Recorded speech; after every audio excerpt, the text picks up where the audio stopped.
Hello दोस्तों, आप सभी का जीटीसी एकेडमी में स्वागत है। दोस्तों, अगर आप हमारे चैनल पर पहली बार विजिट कर रहे हैं तो चैनल को सब्सक्राइब करना ना भूलें और साथ ही साथ बेल आइकन को जरूर प्रेस करें, जिससे कि हमारी जितनी भी अपकमिंग वीडियोस होंगी उन सभी का नोटिफिकेशन सबसे पहले आपको मिले। क्लास 10th की मैथ्स का जो चैप्टर 5 है आपका अर्थमेटिक प्रोग्रेशन, और हिंदी में इसे समांतर श्रेणी कहते हैं। इसमें जो बेसिक है वो हमने प्रीवियस वीडियो में भी डिस्कस किया है और आज भी हम डिस्कस करने वाले हैं। तो सबसे पहले जो अर्थमेटिक प्रोग्रेशन है यानी कि आपकी समांतर श्रेणी है, उसके बारे में सबसे पहले जानेंगे। जो समांतर श्रेणी है हमारे पास, इसके नाम से ही पता चल रहा है कि जो हमारे पास श्रेणी होगी उनके बीच समान अंतर। समांतर श्रेणी, समांतर का मतलब जिसमें समान अंतर हो। अर्थमेटिक प्रोग्रेशन यानी कि उसमें जो प्रोग्रेस हो रही है, यानी कि जो श्रेणी बन रही है, जो सीरीज बन रही है आपकी, उसमें इक्वल डिफरेंस है या नहीं है, वही हम इसमें चेक करते हैं। और जो एक्सरसाइज 5.1 है उसका जो क्वेश्चन नंबर फर्स्ट है, उसका फर्स्ट और सेकंड पार्ट हमने प्रीवियस वीडियो में सॉल्व किया है। अगर आपने नहीं देखा है तो आपको डिस्क्रिप्शन में इसका लिंक मिल जाएगा। आज हम स्टार्ट करने वाले हैं क्वेश्चन नंबर फर्स्ट का third part. So let's begin it. Exercise 5.1 का जो क्वेश्चन नंबर फर्स्ट का जो थर्ड पार्ट है वो है हमारे पास, the cost of digging a well after every metre of digging when it cost ₹150 for the first metre and rises by ₹50 for each subsequent metre. अब क्वेश्चन में कह रहा है, सबसे पहले क्वेश्चन को समझेंगे, उसके बाद इसका सॉल्यूशन फाइंड करेंगे। हमारे पास स्टार्टिंग में ही क्वेश्चन में कहा गया था कि हमारे पास सिचुएशन दे रखी है और हमने चेक करना है कि यह आपका समांतर श्रेणी है या नहीं है, यानी कि एपी है या नहीं है। तो सबसे पहले जो हमारे पास प्रॉब्लम दे रखी है, इसका हम क्या करेंगे, जो सिचुएशन दे रखी है इसको सॉल्व करेंगे, देन उसके बाद उसका जो एपी को चेक करने के लिए जो प्रोसेस है उसको फाइनलाइज करेंगे। तो हमारे पास क्वेश्चन में कह रहा है, क्वेश्चन क्या कह रहा है कि हमें कोई कुआं खोदना है और उस कुएं को खोदने के लिए 1 मीटर की जो कॉस्ट आती है वो कितनी आती है, ₹150। अब जब हम दूसरा मीटर की खुदाई करेंगे, यानी कि 1 मीटर की खुदाई के लिए, यानी कि जो कुआं है आपका उसके 1 मीटर की खुदाई के लिए ₹150 कॉस्ट आ रही है। अगर हम दूसरा मीटर की खुदाई करते हैं उस कुएं की, तो 2 मीटर के लिए क्या हो जाएगा, ₹150 तो पहले मीटर के लिए है, उसमें ₹50 एडिशनल बढ़ता जाएगा। अब उसमें जब एडिशनल ₹50 बढ़ता जाएगा तो क्या होगा, देखिए कैसे होगा। जब तक हम सॉल्व नहीं करेंगे तब तक आपकी समझ में नहीं आएगा। तो सबसे पहले हम यहां पर जब सॉल्यूशन करेंगे तो क्या करेंगे, यहां पर हमारे पास क्या दे रखा है, the cost of digging 1 metre. 1 metre की कॉस्ट कितनी है, इसको हम क्या मान लेते हैं, सपोज इसको हम मान लेते हैं A1। A1 क्या है हमारे पास, A1 है हमारे यहां पर प्रथम पद। A1 को हम क्या मान लेते हैं, जो प्रथम टर्म है, जो प्रथम पद है हमारे पास, ठीक है। प्रथम पद क्या है हमारे पास, ₹50, ठीक है। यानी कि पहले मीटर के लिए जो कॉस्ट आ रही है वो कितनी आ रही है, ₹150।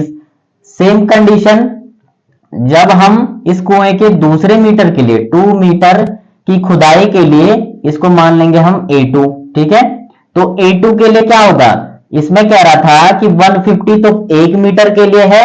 अगर हम आगे कंटिन्यू करते हैं खुदाई को तो उसमें 50 प्लस होता जाएगा, राइजिंग बाय ₹50। तो ₹50 इसमें ऐड हो जाएगा, तो ये हो जाएगा 150 प्लस 50 कर देंगे तो ये कितना हो जाएगा, ये हो जाएगा हमारे पास 200। सीधे सीधे ऐड कर देंगे, ठीक है। यानी कि अगर 2 मीटर हमने खुदाई करी है तो 2 मीटर की कॉस्ट कितनी आएगी, ₹200। सेम कंडीशन जो हमारे पास यहां पर लिख लेंगे 3 मीटर। 3 मीटर के लिए कितना होगा, A3 is equal to 2 metre के लिए इतना है तो 250 हो जाएगा यहां पर 3 मीटर के लिए, क्योंकि इसमें क्या कर देंगे, 50 ऐड कर देंगे, ठीक है। तो कितना आ जाएगा, 250 आ जाएगा। अब 4 मीटर की खुदाई करते हैं, अगर हमने 4 मीटर खुदाई करी है तो इसको चौथा पद मान लेंगे, तो इसमें 50 ऐड करेंगे तो कितना आ जाएगा, 300 आ जाएगा, ठीक है। ये रुपीस लिख लेते हैं। अब यहां पर हमारे पास श्रेणी बन के तैयार हो गई है, तो यहां पर हम सबसे पहले इसको चेक करेंगे। तो चेक करने के लिए हमारे पास क्या है फॉर्मूला, वो है A2 माइनस A1। A2 कितना है, सबसे पहले हमारे पास AP कितनी आई है 150, आपके पास 200, आपका 250 और 300, ठीक है। तो यहां पर A2 माइनस A1 करेंगे तो कितना आएगा, A2 है हमारे पास 200, तो 200 माइनस 150 करेंगे तो आएगा हमारे पास 50। सेम चीज A3 माइनस A2 करेंगे तो कितना आएगा, वो आएगा हमारे पास, देखिए A3 कितना है, A3 हमारे पास 250, तो 250 और A2 है हमारे पास 200, तो इसको माइनस करेंगे तो 50 ही आएगा। सेम कंडीशन अगर हम A4 माइनस A3 करते हैं तो हमारे पास क्या आ जाएगा, A4 कितना है 300, तो 300 माइनस 250 करेंगे तो कितना आएगा, यहां पर 50 ही आएगा। तो दैट मीन्स इनके बीच का जो अंतर है, जो डिफरेंस है, वो क्या है, इक्वल आ रहा है। दैट मीन्स यह क्या है, हमारी AP है, यानी कि समांतर श्रेणी है। तो उसके लिए हम यहां लिख देंगे देयरफॉर यस 150 200 250 एंड लास्ट पर था हमारे पास 300 dash dash dash from an AP। यह क्या है, हमारी एक AP बन रही है, क्योंकि इनके बीच क्या है, इक्वल डिफरेंस आ रहा है, सबके बीच 50-50 का ही डिफरेंस आ रहा है। तो दैट मीन्स यह क्या है, हमारी एक AP है। बस हमको इतना ही चेक करना था। अगर कोई डाउट होगा तो एक बार आप वीडियो दोबारा देख लेना। वैसे तो सिंपल से क्वेश्चन है, आपको कहीं पर भी कोई डाउट नहीं रहेगा। अगर किसी की समझ में एक बारी में नहीं आता है तो आप एक दो बार दोबारा से देख करके आपको 100% समझ में आ जाएगा। अब बढ़ते हैं हम इस क्वेश्चन के लास्ट पार्ट की तरफ। क्वेश्चन नंबर फर्स्ट का फोर्थ पार्ट है हमारे पास, the amount of money in the account every year when ₹10,000 is deposit at compound interest at 8% per annum. अब इस सिचुएशन से भी हमने क्या बनानी है, AP बनानी है और चेक करना है कि क्या यह रियल में AP है या नहीं है। तो चेक करना है सिर्फ, लेकिन हमारे पास सिचुएशन जो दे रखी है इसके बिहाफ पे सबसे पहले हमें प्रथम पद, द्वितीय पद, तृतीय पद तो फाइंड करने पड़ते हैं। तो इसके लिए हम यहां पर क्या लिख देंगे, देखिए यहां पर सबसे पहले तो हमारे पास इंटरेस्ट दे रखा है, रेट दे रखा है, तो रेट को लिख देंगे R इज इक्वल टू कितना दे रखा है 8%, ठीक है। प्रिंसिपल दे रखा है हमारे पास कितना, जो अमाउंट है वो कितना है 10,000, ठीक है। और टाइम पीरियड जो दे रखा है वो दे रखा है पर एनम, यानी कि एक साल में 1 ईयर, ठीक है। यहां लिख भी देते हैं 1 ईयर, ठीक है। अब सिंपली जब हम A1 की यानी कि प्रथम पद की बात करते हैं तो प्रथम पद में तो अमाउंट कितना है हमारे पास, ये है A1 इज इक्वल टू कितना हो जाएगा 10,000 हो जाएगा, ठीक है। लेकिन एक साल के बाद ही आपका इंटरेस्ट उसमें ऐड होगा, तो एक साल के बाद यानी कि A2 के लिए क्या हो जाएगा, हमारे पास फॉर्मूला होता है हमारे पास PRT अपॉन 100, ठीक है। फॉर्मूला ये होता है हमारे पास, तो इसमें हम वैल्यू पुट कर देंगे। तो वैल्यू पुट करेंगे तो क्या आएगा, P कितना है हमारे पास 10,000, रेट कितना है 8% और टाइम पीरियड कितना है 1 अपॉन 100। इस जीरो से ये जीरो उड़ा देंगे, इस जीरो से ये जीरो उड़ा देंगे, 8 बन जाए 8 हो जाएगा और 8 के 100 के साथ मल्टीप्लाई करेंगे तो कितना आ जाएगा, ये आ जाएगा 800 रुपीज, ठीक है। यानी कि एक साल बाद उस पर जो ब्याज लगेगा 8% 10,000 पे वो कितना होगा 800 रुपीज। यानी कि एक साल बाद ब्याज लगने के बाद वो जो अमाउंट होगा वो कितना होगा A2 बन जाएगा हमारे पास कितना 10,000 प्लस 800, तो वो बन जाएगा हमारे पास कितना 10,800, ठीक है। ये तो A2 हो गया। अब A3 की बात करते हैं। A3 के लिए कितना होगा। अब दूसरे ईयर के लिए, सेकेंड ईयर के लिए हमारे पास ये अमाउंट होगा, दूसरे ईयर में इस पे आपका 8% इंटरेस्ट लगेगा।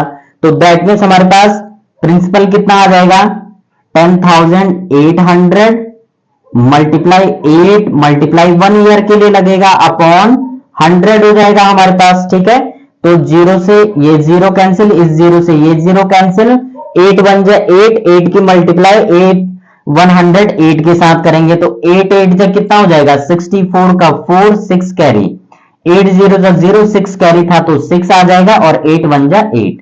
यानी कि नेक्स्ट ईयर उसको जो ब्याज मिलेगा, यानी कि दूसरे साल जो ब्याज मिलेगा वो कितना मिलेगा, 864। तो सिंपली इसमें हम क्या ऐड कर देंगे, 864, तो ये हो जाएगा A3 इज इक्वल टू हो जाएगा हमारे पास 10,800 प्लस 864, ये उस पे इंटरेस्ट लगेगा इतना। ठीक है, तो कितना हो जाएगा ये हमारे पास, ये हो जाएगा हमारे पास A3 इज इक्वल टू, इसमें ऐड कर देंगे, 0 में 4 ऐड करेंगे तो 4 ही आएगा, 6 ऐड करेंगे 0 के साथ तो 6 ही आएगा, 8 और 8 16 का 6 1 कैरी था तो सिंपली 1 आ जाएगा। ठीक है, और इधर आपका 1, यानी कि 11,664 रुपीज बन जाएगा आपका 3 साल में 8% के एनम के हिसाब से। ठीक है, तो हमारे पास सिंपली अब देखिए, पहले साल में तो 800, दूसरे साल में आपका 864 इक्वल तो नहीं है जो रेट आ रहा है आपका, दैट मीन्स यह तो हमारी एपी बन नहीं रही है। तो इसके लिए हम क्या करेंगे, सबसे पहले हम यहां एपी लिख देंगे, तो यहां लिखेंगे एपी। एपी क्या बन रही है हमारे पास, पहले साल हमारे पास अमाउंट कितना था 10,000, तो यहां पहले लिख देंगे 9, या पहले एपी लिख लेते हैं जो समांतर श्रेणी है हमारे पास। पहले ईयर में हमारे पास कितना था 10,000, ठीक है, दूसरे ईयर में कितना हो जाएगा 10,800 बन जाएगा, और जो तीसरा ईयर है वो कितना बन जाएगा 11,000 आपका 664 डैश डैश डैश। अब ये एपी बन रही है, अब इनके बीच इक्वल डिफरेंस तो नहीं है, इक्वल डिफरेंस नहीं है ना, क्योंकि पहले ईयर में 800 था, दूसरे ईयर में कितना आया 864, यानी कि इंक्रीज होके आ रहा है, तो दैट मीन्स ये तो हमारी एपी नहीं होगी। तो यहां लिख देंगे therefore know the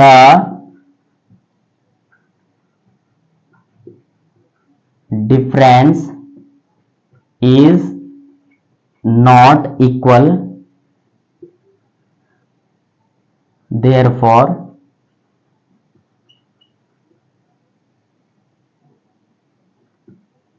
it is not an AP। ये आपको स्टेटमेंट देनी है। ठीक है, दैट मीन्स यह क्या नहीं होगी, हमारी एपी नहीं होगी, क्योंकि इसमें डिफरेंस जो है इक्वल नहीं आ रहा है, सेम नहीं आ रहा है। तो इस प्रकार से हम इसको चेक कर सकते हैं। तो दोस्तों जो एक्सरसाइज 5.1 है, इसका जो क्वेश्चन नंबर फर्स्ट है हमारे पास, क्वेश्चन नंबर फर्स्ट के हमने 4 पार्ट सॉल्व कर लिए हैं, 2 पार्ट हमने प्रीवियस वीडियो में सॉल्व किए हैं और 2 पार्ट इस वीडियो में सॉल्व किए हैं। अगर आपको कहीं पर कोई डाउट लगता है तो आप 1-2 बार वीडियो जरूर देखें, और फिर भी कोई डाउट लगता है तो आप कमेंट में पूछ सकते हैं। अब बाकी के जो नेक्स्ट क्वेश्चन है उनको हम नेक्स्ट वीडियो में कवर करेंगे, तब तक आप इन क्वेश्चनों की प्रैक्टिस करते रहें। तब तक के लिए बाय बाय।